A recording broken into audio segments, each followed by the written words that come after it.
kati bw'abanga Diamond tasobola kukinotisinga ekyo kiba si kirungi ate ne Camille bw'aba tasobola notisinga workflow ya Diamond nakyo kiba si kirungi so buli omu space etumala we are all doing this for one greatness Uganda so big up Diamond Platinums big up Chameleon big up kakati kubigenda maaso kuggwa omukwano gwo ne Principal buyimiridde butya omukwano gwange ne Principal mukwano gwange Principal mbadde naye banga ddene kubanga tuli nga ndi mwana muto nga naye muto he was younger you know yali ansingako obukulu naye nga be bakulu baffe be twakula nabo okitegeera naye nyini yavaayo n'abagamba nti mukwano gwange kati boba kati ate omukwano ogusinga oguliwa era mukwano gwange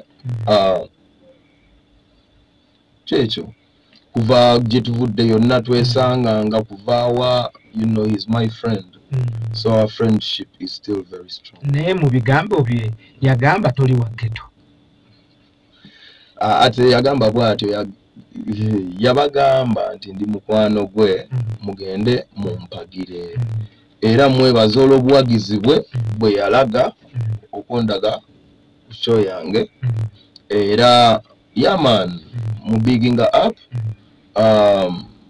zedi jenkulidde kati kyogaga omusinga okumanyayo nze mbadde naye kuva ku Nile promotions eyo nga tuli baddogo twazikola ngaeyo kampe ku growers mbadde naye mu Lions discotheque bwayise akimanyi yonna mu Kimombasa gye twatalaga manye wandekewa so tosobola gamba ekyo ijja bagamba bajje bampagire bandi mukwano gwe so yembeera bweri era nze is my friend ekira kye tubadde twagala otutangazeemu sebo tata ku mbeera ya muganda wo ow'okumugongo Dr. Jose Chameleon ali atya Dr. Chameleon mwamulaba bamudischarges okuva mu ddwaliro ali better jo nayogedde naye wa WhatsApp call nga ali mu mbeera nnungi era mwalabe yapostinze ne ku Instagram nga musanyufu mwebale kumusabira ali okay yaman so mu congratulatinga munango obulamu bwe bugagga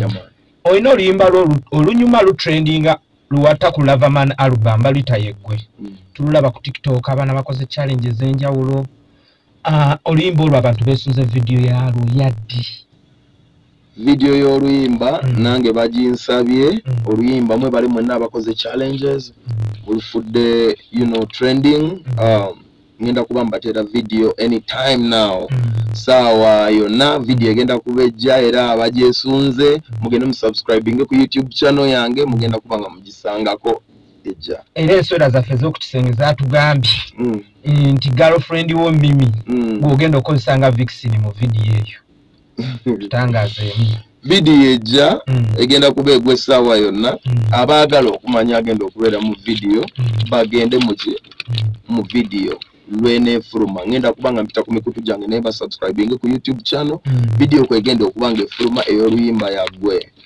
face ya malayika akabina kwe kali ulabika bulungi osaanidde omanye it's gonna be a great one egenda kukolebwa Great Make Films it's dropping anytime soon so basubscribing kakatato musime wa kabaka twawulirako genda kuzaako emabega katono nnyo n'onsonyiwa share yali ye London Douglas Bwanga yavaayo n'atangaza abantu n'agamba nti weerekerezza olw'obutaba kwongera kukola bukuubagano n'olemu ogenda e London n'okyekusaagala otutangazeemu nakukyekweyo embeera eyaliwo embeera eyo yakuba nti buli kintu kirina time yakyo so bwendaba nga waliwo embeera wadde wankubadde waliwo ensobi yakolebwa naye bw'olaba nga waliwo embeera y'omuntu okugamba nti aze saagala kutambula na muntu gundi oyina okola ki stepping back n'ogamba you know I've traveled the world I've been everywhere and back naye era nyumiddwa nnyo Uganda era osanga wensinza okulwa njagalawo nnyo ewaka so wabaawo embeera bwetyo mba nze nsobola okwerekereza ne ngamba omanyi obutayongera nkubagano omuntu gundi agende nze kanindeko nange nina time yange era London weeri nange wendi and it's just a matter of time and era ku kibuuzo kye kimu kya nnyonyi abantu wayita olunaku lwali lumu ne bakulengera ng'otudde nga bawizikidi mu nnyonyi ng'ate banno batudde mu business class David Lutalo ne Alien Skin ne bagamba gwe okikola otya? Ekyo kikuba kusiima kwa promoter. Promoter aba akutwala yasalawo ekitiibwa mwayagala okutwalira kwale kusiima kwe n'engeri gye muba mukanyizaamu naye si kyageraageranya mbu ki no it's kuba kusiima ng'oliye bw'aba akoze ki bw'aba asimye naawe bw'oba tambudde buli byonna bwe bigenda ebintu n'engalo tezenkanankana buli kimu kirina kukubawa 10 times anjawulo different times so sagala bakigeraageranye yadde no. Kaakati era ekibuuzo ekirala nga sinnasiibula batugambye wasayiniza omuyimbi omupya bamuyita nita tubuulireko nita mukwano gwange all the way from Boston on Team Good Music. Tulina n'akayimba akapya bakayita Calamity lugenda kubanga lufuluma anytime soon. Mugende ku YouTube ya Nita obe yange musubscribing mujja kuba mumulaba. She's really great. I think she's very talented and I think Calamity is a big song, so look out for it. Yeah man. Kaakati ekibuuzo ekisemberayo ddala omuyimbi Diamond Platinum yabadde wano e Kampala nadda ku Mayanja family mukulu wo Joseph Mayanja n'agamba oyo tayimbye bitooke bye bigwa okyogerako ki?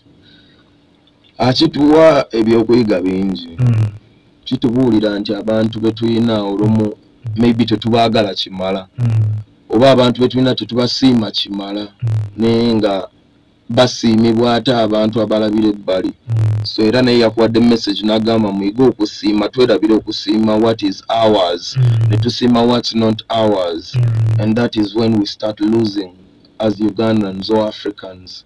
So big up Chameleon yakubba endongo mwana si toyina kyoyinza kukola. He has done his part no matter what you do and he has represented a generation. So there is no other way to define him.